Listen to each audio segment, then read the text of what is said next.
Sa pagkakataon pong ito ay makakausap natin sa telepono si Energy Department Undersecretary Mario Marasigan upang humingi ng update sa power restoration sa mga lugar sa Mindanao na apektado ng lindol. Magandang hapon po, si Angelique Lazo po ito ng Sentro Balita. Magandang tanghali po sa ating lahat, Ma'am Angelique, lalong-lalo na po sa ating mga taga-subaybay. Yes, Yusek, kamusta po yung mga isinasagawang restoration efforts sa power supply sa mga bahagi po ng Mindanao na apektado ng lindol? Sa ngayon po, may dalawang electric cooperative pa tayo at dalawang island na minomonitor kung saan hindi pa po kompleto yung restoration activities natin dahil na rin po sa accessibility problem plus yung assessment po natin ng safety in the area.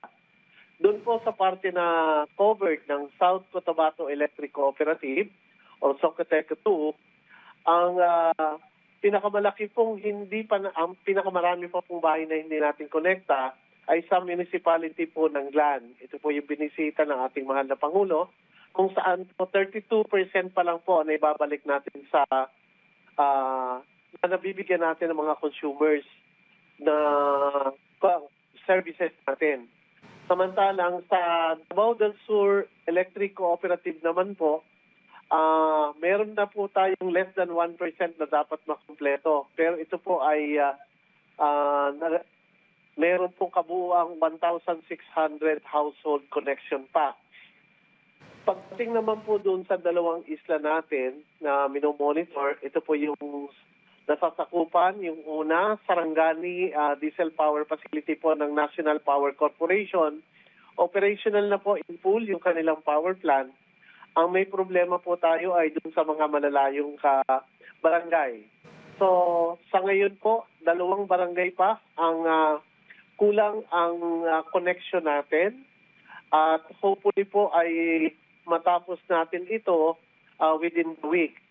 Pagdating po sa Balut Island, isang barangay na lang po ang hindi natin nakukumpleto, yung pong barangay Batuganding, kung saan 80% pa lang po yung level natin ng energization.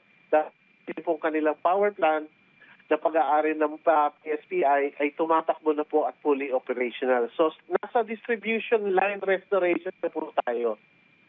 May mga power generation facilities po o planta na talagang hindi pa po na isasaayos hanggang sa ngayon?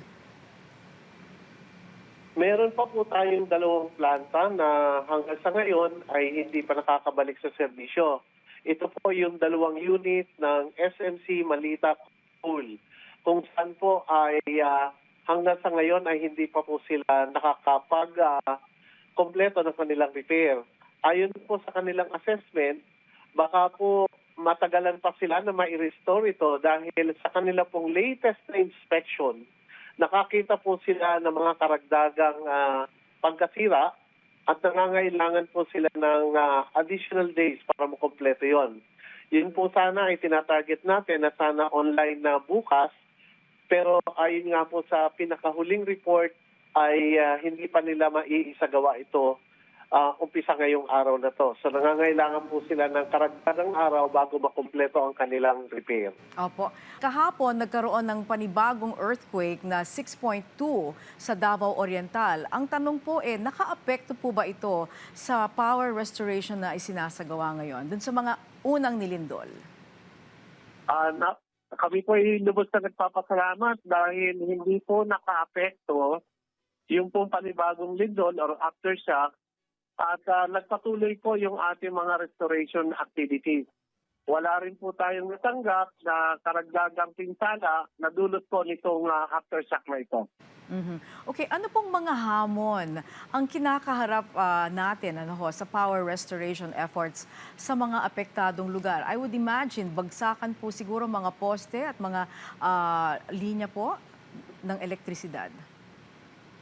Tayo po ay una nagpapasalamat po doon sa activation natin ng Task Force Kapatid, kung saan po yung ibang mga electric cooperatives ay nagpadala ng kanilang mga contingencies para po makatulong sa restoration activities natin. Datapwat ang talagang challenge po natin ay yung accessibility doon sa malalayong lugar, lalong-lalo na po kung meron po naapektuhan po yung ating mga kalsada o yung mga daanan. At atin pong inuunang binibigyang pansin ay ang safety po. Hindi lang po sa actual na pagre-repair, kundi yung pagpunta po doon sa mga areas na naapektuhan. Ang iba po nating challenge ay hindi po natin may sigurado na mabibigyan kagad natin ng serbisyo yung pong mga mismong bahay na naapektuhan ng lindol. For safety purposes na rin po natin, ayaw po natin bigyan kagad ng kuryente ang mga bahay na nasira dahil baka po mas malaki ang maging problema natin later on. Okay. Kung medyo iniingatan pa rin ho natin yung mga bahay, kamusta naman po ang pagbabalik ng supply ng kuryente sa mga critical infrastructures? Isama na po natin dyan ang mga ospital at mga emergency services. Kamusta po ang progreso natin dito? Maraming salamat po sa inyong katanungan. Actually po, ang ginawa po natin, una pong binigyan natin ng pansin ay ang pagbabalik serbisyo ng kuryente sa mga importante pong mga facilities, kagaya nga po ng hospital. At kung saan po, kahapon po ay nakompleto na natin 100% po ng reported hospitals and clinics na naapektuhan ay nabigyan na po natin ng serbisyo kuryente. Bukod pa po dyan, binigyan din po natin ng pansin yung pong mga opisina ng local government units na involved po sa direct services sa ating mga nasalantang mga kababayan.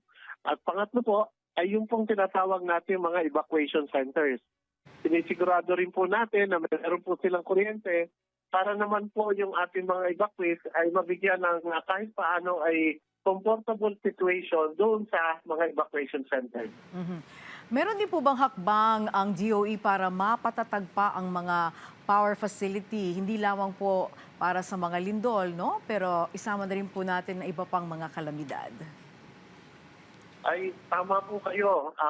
Actually, dahil na rin po sa ating mga experience dito sa iba't ibang kalamidad na nakaka-apekto po sa ating serbisyo ng kuryente, tayo po ay sa ngayon ay nag-isip kung ano yung mga emergency na power supply system na pwede po nating ipamahagi sa mga lugar na madaling maapektuhan ng kalamidad.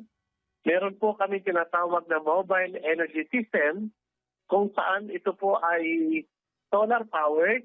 May mga solar photovoltaic system po ito na kaya pong magbigay ng 10 kilowatt system na 24/7 po. Ito po ay solar na may baterya at pwede pong gamitin ito sa mga evacuation centers o mga importanteng facilities na handa po sa pagtulong or pag-address po ng ating mga emergency situation.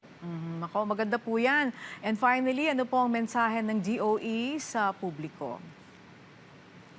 Kami po ay nananawagan sa ating pong mga kababayan, lalo-lalo na po dun sa naapektuhan ng ating mga kalamidad. Sa pagkakataong ito, ayan lang doon, na sana po ay maging mahinahan tayo. Pinagawa po ng ating kagawaran, patulong na rin po ng iba't ibang sangay ng ating energy family ang madali ang pagre-restore ng services. Kasama po natin dyan ang National Electrification Administration, ang National Power Corporation at maging ang asosasyon po ng mga electric cooperative natin, yung PhilReca or Philippine Rural Electric Cooperative Association. Ito po ay nag-uugnayan, nagko-coordinate para nga po doon sa implementation natin ng Task Force Kapatid at mapabilis po ang pagbabalik serbisyo sa lahat po ng ating konsumidor na kuryente. Alright, Undersecretary Mario Marasigan, maraming salamat po sa oras na ibinigay niyo sa amin at magandang hapon po sa inyo. Maraming salamat din po at mabuhay po kayo. Sana po ikasihan tayo ng Diyos at maibalik natin ng tama ang ating serbisyo ng kuryente sa mga nasalanta ng lindol. Yes po, yan po si DOE Undersecretary Mario Marasigan.